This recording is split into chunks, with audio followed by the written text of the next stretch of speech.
recording a quick video for Clanmate Event Dungeon Stage 30. This is the team I was talking about. Let's jump into it and I quickly explain. And replacements of champions as well. So the Arbiter, when it starts, she boosts the team, and that's why when you said you have a slower Seer, that's okay because she normally will boost the Seer forward. In any case, the ads they go first because Lydia, when she throws off the debuffs and the buffs, it makes them put up the shield and the counter attack.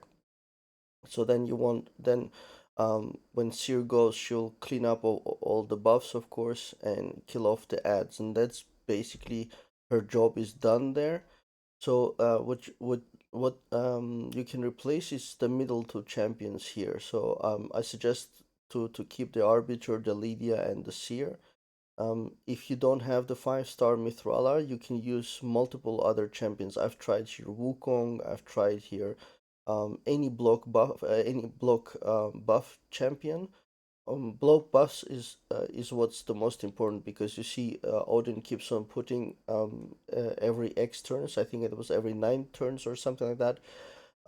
He puts up the block damage, so it's very important to put the block buffs, and Lydia fails a lot. Like you see now, she's gonna put it. Okay, it worked, but this it fails a lot. I don't know why. But if you have, so you could put a second block buff champion. Um, Marius is very nice here because when he's doing this triple damage, he's also cleaning up the block damage. So he actually goes through it, and he puts accuracy on himself, so it usually most of the time works. So that's why Marius is really good here. But if you don't have Marius, it can be Gnut, it can be any DPS, it can be Ninja. Of course, if you can put a tougher one, it's good. And also, don't be afraid when champions die, because what happens is that when he kills somebody, he will try to resurrect one of his ads, and Lydia will block the resurrection and resurrect one of the champions. So even if your arbiter dies, that's basically fine. Um, this team is a bit messy, but for me it has worked. Basically, it hasn't failed yet. Like I mentioned, it's something like 1.2, 1.5 minutes, the run. Um, but of course, if you replace champions, it can be 2 minutes, if you put somebody less effective. Um, but there are other teams like the double Gnut Ugo combination, which is like 25 seconds, but I abandoned it because it has a 3% chance that the block buff will not land. So you basically lose 3% of your energy always, and that's why I switched to this team, which while it's a bit slower, which is not really a major issue for me, 1 minute is fine, but at least it doesn't fail because it has so many safeguards. It's very difficult for this team to fail. So there you have it in this one, and the brimstone from Mithrala is really helpful. I even considered to switch off her shield completely, so just have her do poisons.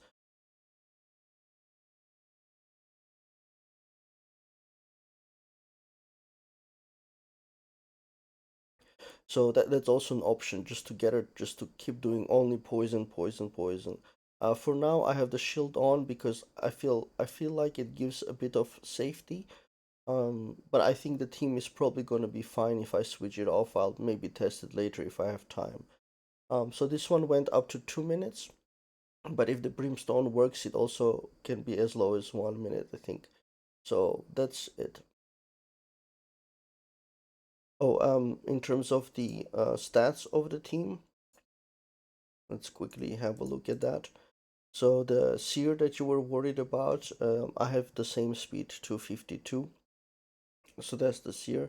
You just prioritize the karma burn. Arbiter, switch off this thing, it just wastes time. The A2, it might help, but it's slow, so I don't like it.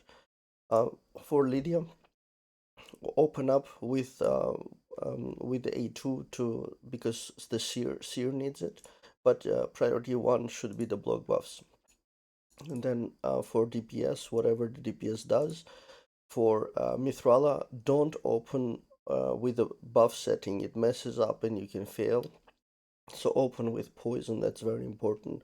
And then I leave it up to you if you want to switch both of these things off or leave the shield on for a little bit of extra safety. So that's it. Thank you for watching, and if you like my content, please check out other videos and also like and subscribe.